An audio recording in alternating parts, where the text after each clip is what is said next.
말씀 앞에 세워지는 이 시간 되게 하여 주셔서 역사하시는 예수님의 이름으로 감사하며 기도합니다. 아멘. 할렐루야. 네, 오랜만에 뵙는 얼굴들이 있어서 더 반가운 날입니다. 우리 옆에 계신 분들에게 우리 인사 나눌까요? 참 잘 오셨습니다. 사랑합니다. 축복합니다. 네, 인사 나누는데도 오지 않고 왔어요? 하시는 분들이 있으면 안 됩니다. 네, 반가운 마음에 활짝 웃으시면서 네, 우리 그래도 한 주 만에 뵙는 분들도 있어서 우리가 서로를 환영해 줘야 되지 않겠습니까? 우리 하나님은 눈에 안 보이지만 하나님의 마음은 보입니다. 어떻게 보여요? 옆 사람의 얼굴을 통해서 볼 수 있는 거예요. 옆 사람이 환하게 웃으면서 잘했다 해주면 하나님이 나 이렇게 환영해 주는구나 라는 느낌을 받게 됩니다. 우리 옆 사람에게 다시 한번 축복해 주세요. 당신의 얼굴을 보니 하나님의 얼굴을 보는 것 같습니다.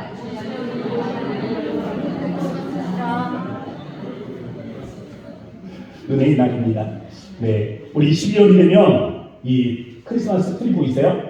네, 이 크리스마스 트리가 장식이 됩니다. 이 아프리카에도 크리스마스 트리는 장식이 됩니다. 제가 남아공에 있었잖아요. 네, 이 남아공에서 보니까 이 남아공에도 크리스마스 트리가 장식이 되더라고요. 교회마다 크리스마스 트리가 장식이 되고 쇼핑몰에 나가봐도 거기에도 크리스마스 트리가 장식이 돼 있고 어떤 집들은 또 크리스마스 트리를 집 앞에다 장식해서 두는 그런 모습도 보았습니다. 약간 이질감이 있어요. 화이트 크리스마스라고 있습니다. 거기는 이 눈이 좀 신기하잖아요. 잘 보지 못해서 그러는지 화이트 트리는 없더라고요. 화이트 크리스마스가 없습니다. 일단은 이 남아프리카 남쪽 남반구에 있는 아프리카입니다. 그러다 보니까 12월이 되면 한참 여름에 접어들거든요. 우리는 겨울이잖아요. 남반구는 지금 여름이에요. 호주도 마찬가지입니다. 호주도 남반구에 있잖아요. 한여름밤에 크리스마스를 보내고자 한다면 남쪽으로 여행을 가시기 바랍니다. 남쪽에 가면요 이렇게 날씨도 다릅니다. 계절도 달라요. 색감도 다릅니다. 성타임절 트리가 이 그런 어떤 다름들을 가지고 있지만 그럼에도 불구하고 하나 공통점이 있습니다. 상징성이에요. 제가 어제 저희 집사람한테 전화하겠습니다. 여보, 우리 크리스마스 트리 했는데 별 달렸어요? 왜 하게 됐냐면 이 굉장히 중요한 상징성을 지니고 있기 때문에 그렇습니다.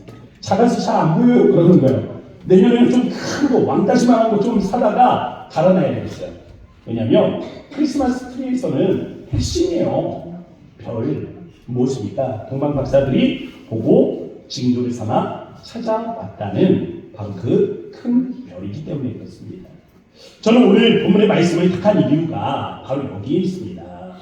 예수님의 탄생을 알렸던 그 큰 별, 동방 박사들이 보면서 찾아왔던 그 큰 별, 그 별 위에 저 하늘에서는 어떤 일이 일어나고 있었는가에 관해서 말씀을 나누기 위해서입니다. 또한 하늘의 징조가 땅에서는 어떤 현상을 일으켰는지를 보면서 하늘과 땅이 어떻게 연결이 되어 있는가 오늘 말씀을 통해서 지혜를 얻고자 합니다. 첫 번째 포인트, 하늘의 전쟁입니다. 오늘 본문에서는 하늘의 영적 전쟁을 기록하고 있는데요. 7절 말씀을 함께 읽어보도록 하겠습니다. 우리 다 함께 시작. 하늘에 전쟁이 있으니 미가엘과 그의 사자들이 용과 더불어 싸울세. 용과 그의 사자들도 싸우나. 아멘. 본문에 등장하는 특별한 형상이 있죠. 뭡니까? 용의 용, 드래곤이 등장을 합니다. 붉은 용은 머리가 7개예요. 근데 뿔은 10개입니다. 그래서 제가 상상을 해봤어요. 머리는 7개인데 뿔은 10개다. 그럼 뿔이 가운데 있는 애가 4개가 달린 건가? 아니면 이 2개씩 달린 게 2마리씩 있고 그 옆에 또 다른 뿔이 하나씩 달린 게 2마리가 달려있나? 막 여러 가지로 생각을 해보는데 희귀한 모습만이 상상이 됩니다. 붉은 용의 관심은요, 한 여인에게 집중되어 있습니다. 이 한 여인이 해산하는 아기를 축복하고 있는 거예요. 여인이 아이를 해산하면 잡아먹으려고. 이 잡아먹으려고 기다리고 있는 맹수처럼 붉은 용은 이 여인을 주목하고 있는 장면을 보게 됩니다. 성경은요, 아이에 관해서 말씀을 하고 있습니다. 이 아이는 철저한 권세를 가지고 만국을 다스린다. 용은 그 아이를 해치고자 하나 해칠 수가 없다. 왜? 하나님께서 이 아이를 하늘 보좌로 데려갔기 때문이다. 바로 이 아이가 예수 그리스도이십니다.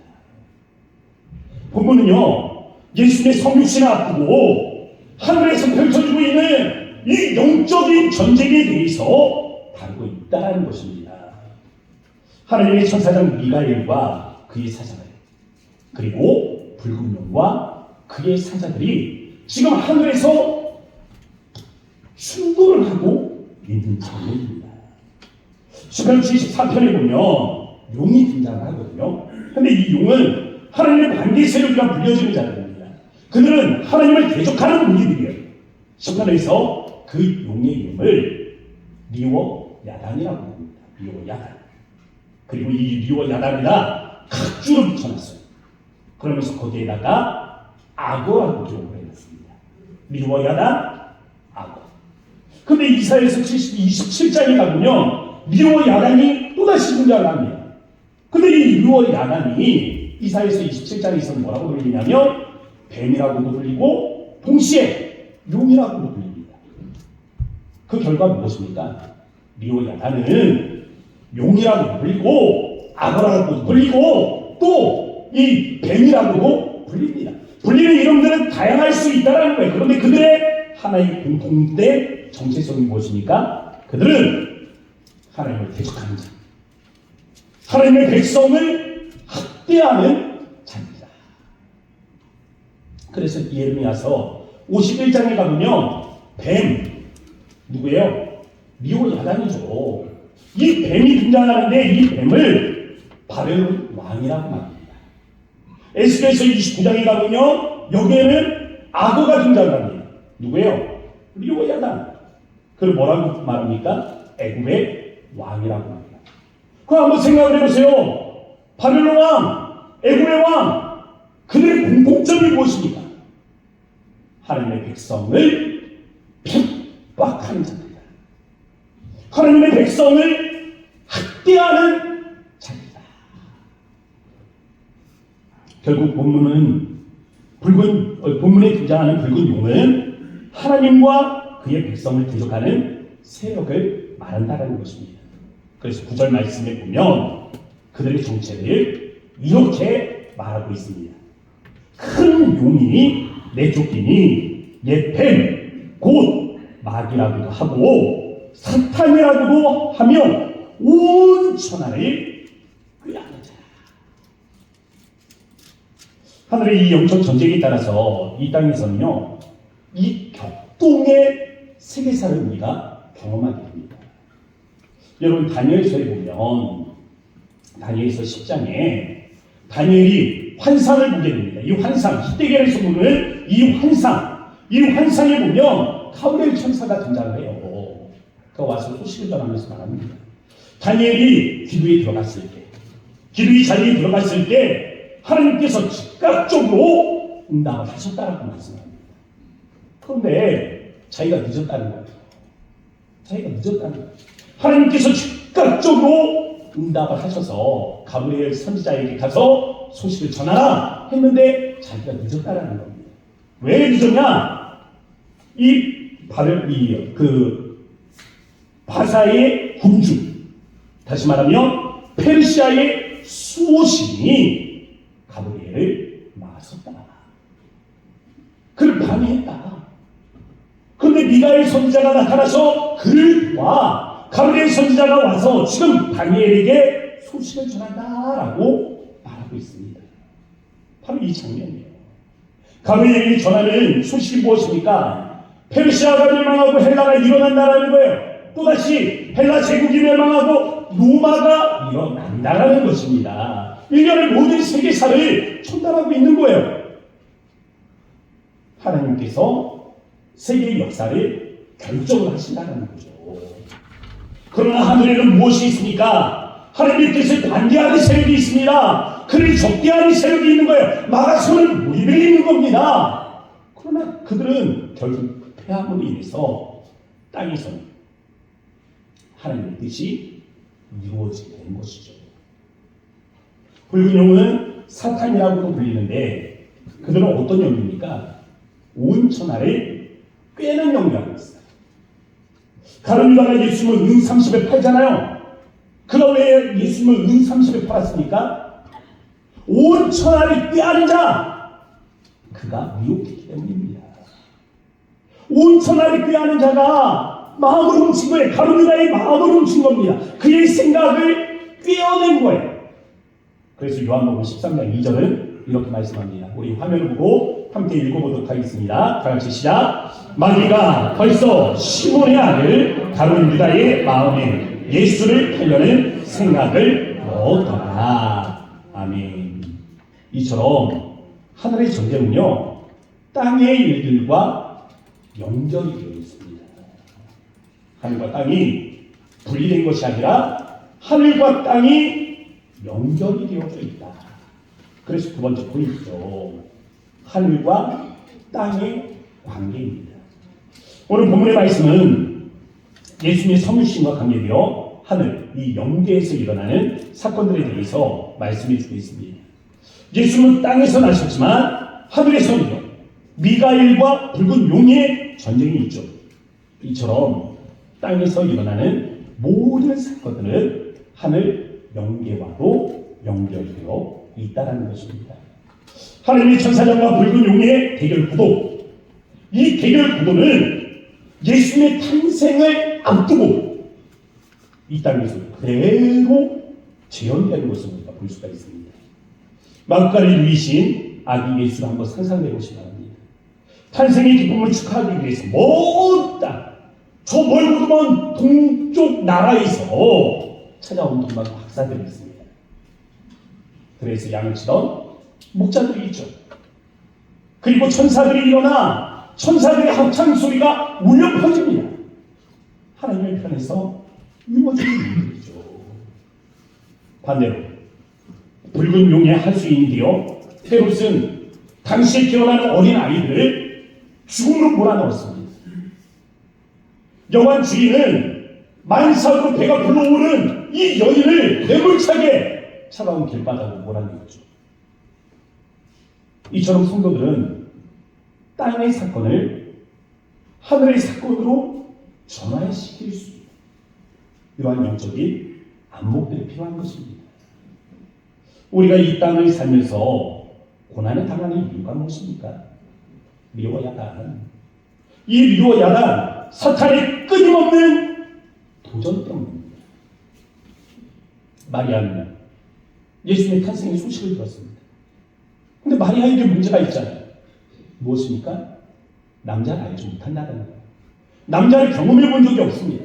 근데 너의 뱃속에 아기가 있다라고 전하는 겁니다. 얼마나 이 황당한 소식입니까? 남편 요셉은요, 마리아가 아이를 가졌다는 소식을 들었습니다. 무엇보다 요셉은 분명히 알고 있잖아요. 내가 마리아와 아주 관계를 갖지 않았다. 도저히 이해할 수 없는 사건이 일어나고 있는 겁니다. 근데 더 신기한 건 뭐예요? 오늘 이들이 자신의 삶에 일어나는 이 현상들을 믿음으로 받아들이고 있다는 겁니다.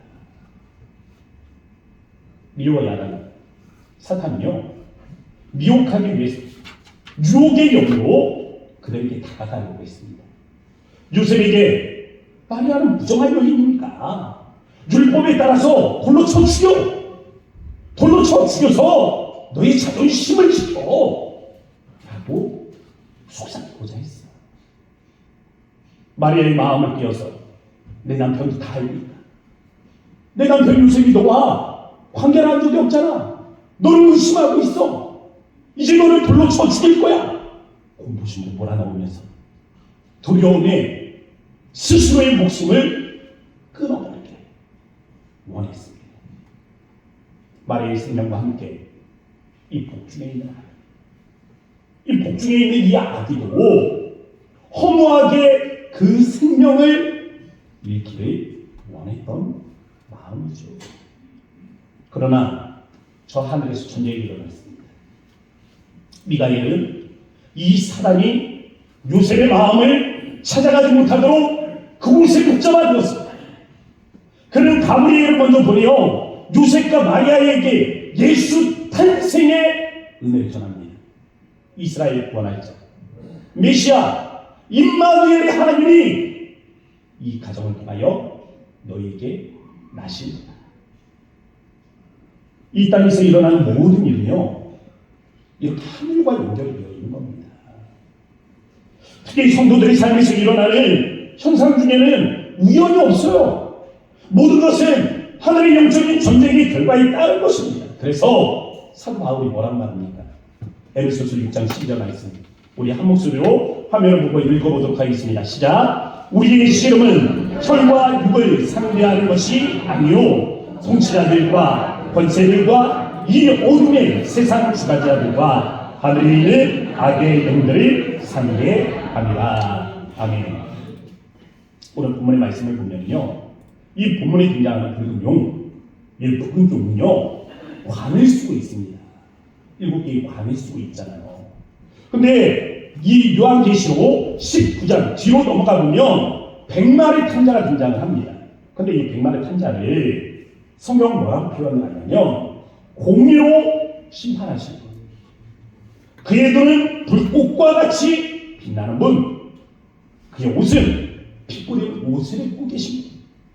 수많은 관을 쓰셨는데 진리라 부르고 하나님의 말씀이라 부르는 누구십니까? 예수 그리스도. 근데 가만히 보면 붉은 용과 예수님의 공통점이 있어요. 여기 사단이 나오고 예수님이 나오는데 사단과 예수님의 공통점이 뭔지 아십니까? 이상하잖아요. 공통점이라고 말하니까.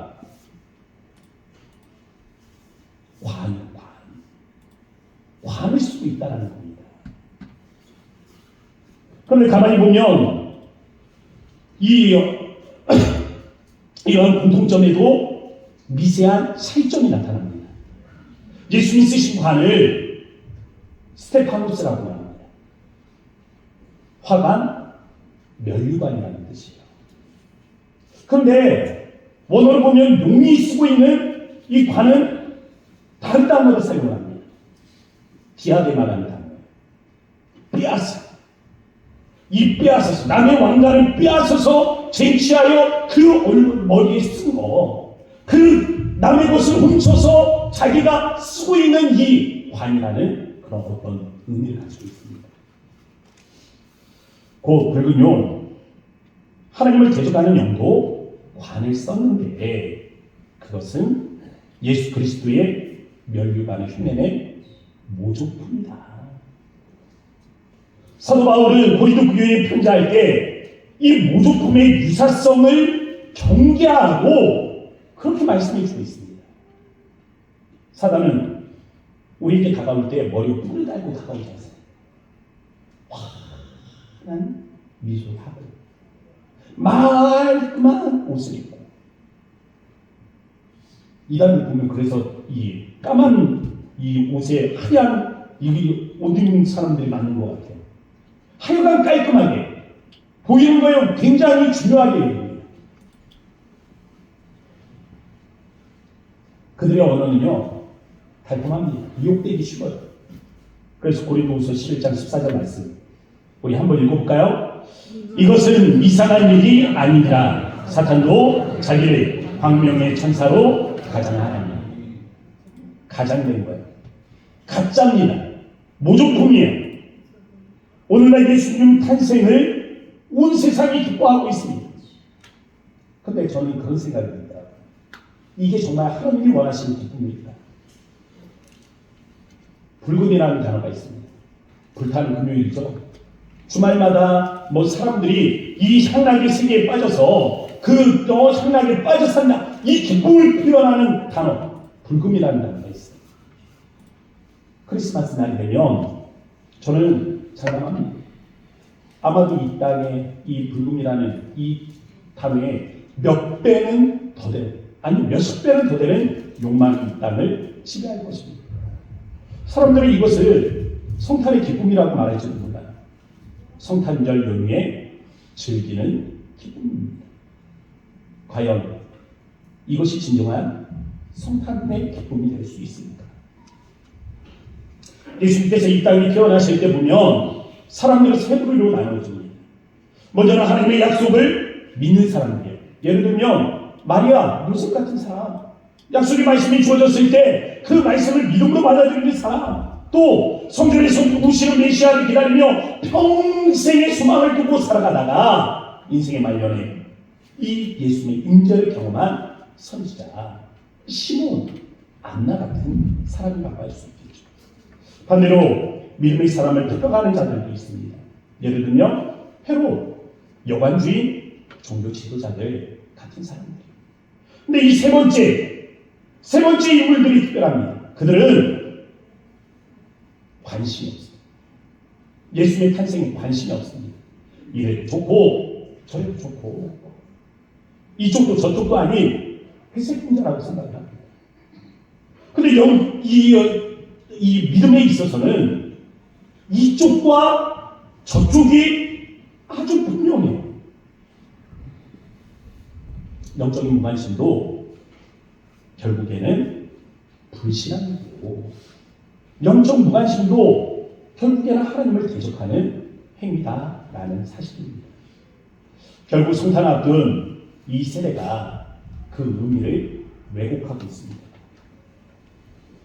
한편에서는 무관심으로 일관하고 있죠. 이 모든 것이 하나님을 대적하는 행위예요.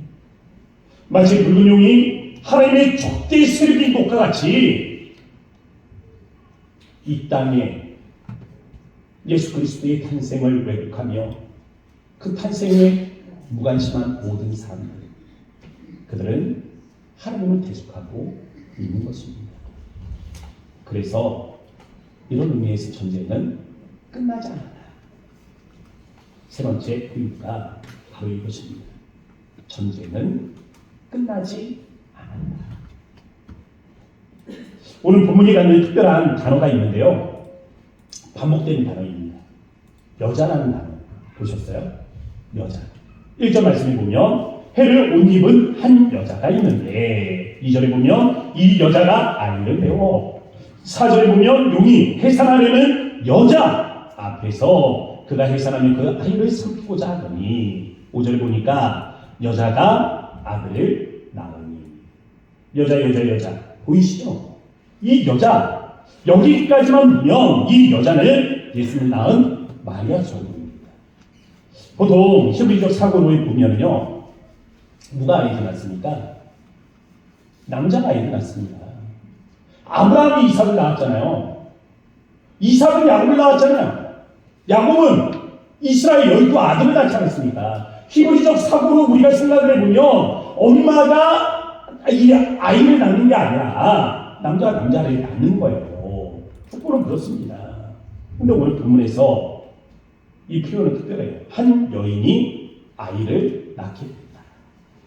아이는 여자의 후손입니다. 이렇게 표현하는 이유가 무엇입니까?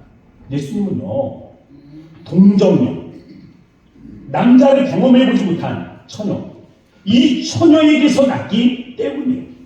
예수님은 남녀 관계를 통해서 태어나신 것이 아니기 때문에, 동정녀의 몸에서 태어났기 때문에 여자의 후손이라고 불리는 겁니다. 그런데 17절 말씀, 여기에서는 뭔가 확장된 또 다른 의미가 추가되어져 있는 것을 보게 됩니다. 17절 우리 다 같이 읽어보도록 하겠습니다. 시작. 용이 여자에게 분노하여 돌아가서 그 여자의 남은 자손 곧 하나님의 계명을 지키며 예수의 증거를 가진 자들과 더불어 싸우려고 바다 모래 위에 서 있더라. 아멘. 여자에게 누가 있다고 해요? 남은 자손이 있다라고 합니다. 그들은 어떻게 표현하고 있습니까? 하나님의 계명을 지키는 자라고 말하고 있죠. 또 예수님의 증거를 가진 자들이라고 말하고 있습니다. 결국 12장 전체 1절부터 이 끝까지 우리가 그 말씀에서 등장하는 이 여자를 우리가 이 12장 전체의 내용을 통해서 거기에서 의미를 도출해낸다고 한다면 이 여자는 마리아를 가리키는 것이 아니라 교회를 뜻하는 겁니다. 마리아조차도 교회의 일원 아닙니까? 그녀는 첫 번째 성도였다고 우리가 말할 수 있겠죠. 오늘 이곳에 있는 여러분들 한 사람이 교회고 또 우리 모임이 교회가 됩니다. 성경은요 늘 두 가지 단점으로 이야기합니다. 너희는 하나님의 거룩한 성전이라 말씀하시죠. 그런데 너희는 함께 지어져 가느니라 라고 말씀합니다. 공동체도 교회요, 한 사람, 믿음의 한 사람이 교회다 라고 말씀하시는 겁니다. 하나님은요 교회를 사랑하십니다. 아멘. 하나님이 교회를 사랑하신다는 것은 여러분이 사랑한다는 거예요. 한 사람 한 사람을 사랑한다는 것입니다.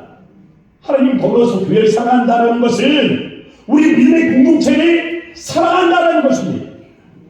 아멘. 아멘. 마귀는요 여인을 해하고자 했습니다. 그래서 바닷물을 집어 삼키고 여인에게 와서 뱉어내요. 교회 앞에 홍수를 일으켜내는 것, 쓸어가려고 하는 것입니다. 그런데 하나님은 어떻게 하십니까? 땅이 입을 벌리게 하고 그 모든 물을 땅이 받아 마시게 합니다. 교회를 보존하시는 것이죠. 용은 여인의 생명을 찾지만 하나님은 여인을 광야로 보내십니다. 그곳에서 한때, 두때, 반때를 보내게 하세요. 광야. 물론 광야는 외롭고 쓸쓸합니다. 삶의 교회에 있어서도 부족함이 있습니다. 목마름도 있고 칼급함도 있습니다. 그런데 광야를 생각해 보세요. 이스라엘은 언제나 광야로 들어갈 때, 이스라엘이 집단적으로 광야로 들어갈 때도 그렇고, 다윗 한 사람이 광야로 들어가서도 그렇고, 모세가 광야로 들어가서도 그렇고, 예수님께서 광야로 들어가서도 그렇고, 이 광야는 언제나 하나님의 돌보심을 경험하는 장소였습니다. 불기둥과 구름기둥이 광야에서 이스라엘을 인도하죠. 반석에서 물이 솟아나 이스라엘 백성들을 마시게 하지 않습니까? 하늘로부터 내려지는 만나는 이 땅의 솟아를 먹는 그날까지 단 한 번도 멈춘 적이 없습니다. 성도에게 환난의 순간이 찾아온다는 것은 숙명이에요. 하나님의 천사장과 사탄의 영적 전쟁이 우리 인생 사이이기 때문에 그렇습니다. 미가엘과 붉은 용의 전쟁이 계속되고 있기 때문에 그 인류의 역사는 여전히 고통의 문제에 놓여 있을 수밖에 없습니다. 붉은 용이 교회를 해하기 위해 땅으로 내려왔습니다. 그들은 교회를 넘어뜨리려 합니다. 교회를 깨부수려고 하고 있습니다. 사탄이 공격 앞에서 한국 교회를 바라보십시오. 얼마나 많은 영적 몽사를 알고 있습니까? 한국 교회가 집단 이기주의에 사로잡혀서 세상적인 어떤 집단, 사회적인 어떤 집단, 그 모임과 교회의 정체성이 이제는 별반 다르지가 않습니다. 그들 사이에서 정체성의 차이를 발견하지 못하는 거죠. 교회의 정체성이 왜곡이 되었다는 것입니다. 교회 안에 있는 어떤 욕망, 성공주의라고 하고 있어요. 영적 일에 무관심한 한국교회의 결과물들 아닙니다. 물질적인 것들이 좋고 눈에 보이는 현상들을 쫓아 나아가면서 결국에는 성공주의를 쫓아가는 그러한 모습.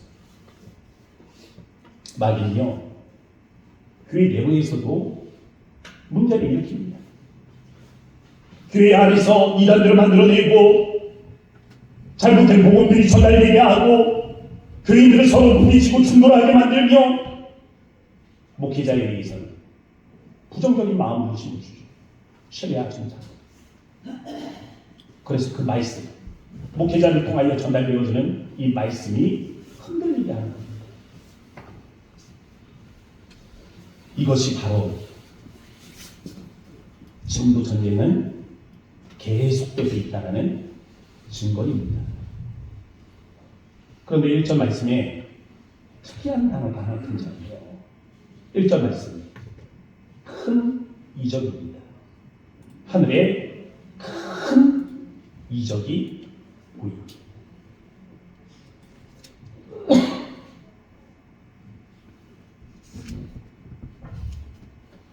이 이적이라는 단어를 찾아보니까 헬라어로 세메이오메가라는 단어입니다. 세메이오메가. 해석을 해보니까 사인이에요. 사인. 어떤 표지판. 우리 도로 달릴 때 있는 고속도로나 이런 데 이렇게 크게 달려있는 표지판 있죠? 이런 표지판 아니면 표징이라는 그런 뜻을 가지고 있습니다. 큰 이적은 다시 표현하면 무엇입니까? 큰 표지판이 있다는 겁니다. 우리가 올림픽 대회를 달릴 때에도 고양시에 도움을 되면 환영합니다. 고양시에 오신 것을 환영합니다. 해가지고 이렇게 크게 간판들이 되어 있잖아요. 바로 이런 것들을 이야기하는 겁니다. 하나님의 영적 전쟁에서 미가엘은 붉은 용을 몰아내죠. 붉은 용과 그의 사자들은 땅으로 쫓겨났습니다. 땅에서는요, 한 여인이 아들을 낳습니다. 이 아이의 탄생 앞에서 이 동방 박사들은 먼 길을 찾아와 함께 축하하고 목자들과 천사들이 함께 노래하는 그 광경들을 우리는 목격하게 돼요. 온 세상의 환대를 받으며 오셨던 예수님께서 온 세상의 환대를 받으며 이 땅에 태어난 아기 예수님께서 장성하여 이 땅에 첫 번째 메시지를 주십니다. 회개하라, 천국이 가까이 왔느니라. 하나님의 나라가 그의 철저한 권세가 다스리는 나라가 시작되었다 라고 선포하신 겁니다. 그렇다면 과연 이 큰 이적, 이 큰 사인, 이 표지판에는 과연 뭐라고 써있는 거예요? 무슨 내용이 거기에 써있는 겁니까? 계시록 7장 오늘 본문 한 장 앞으로 넘어가면 7번째 나팔을 부는 천사가 등장합니다. 그런데 이 천사가 이 표지판을 보고 그대로 읽어주고 있어요. 앞에 화면을 보시기 바랍니다. 세상 나라가 우리 주와 그의 그리스도의 나라가 되어 그가 세세토록 왕 노릇 하시리로다. 그렇습니다. 이 표지판은요, 주의 나라가 시작되었다는 표시예요. 하늘의 영적 전쟁에서 붉은 용을 몰아내심으로 말미암아 주가 승리하셨다. 세상 나라는 패하고 주의 나라가 시작이 되었다. 큰 이적, 큰 징조를 하나님의 나라가 시작되었음을 알려주는 것입니다. 그리스도의 나라가 시작되었지만 여전히 붉은 용은 성도들의 생명을 위협하고 있어요. 주의 나라가 완성되는 그날까지 이 전쟁은 종지부를 찍는 그 날까지 이 위협과 핍박은 지속이 될 것입니다. 그때까지 우리는 환난과 핍박을 받게 됩니다. 사랑하는 성도 여러분, 그러나 우리가 쫄 필요는 없습니다.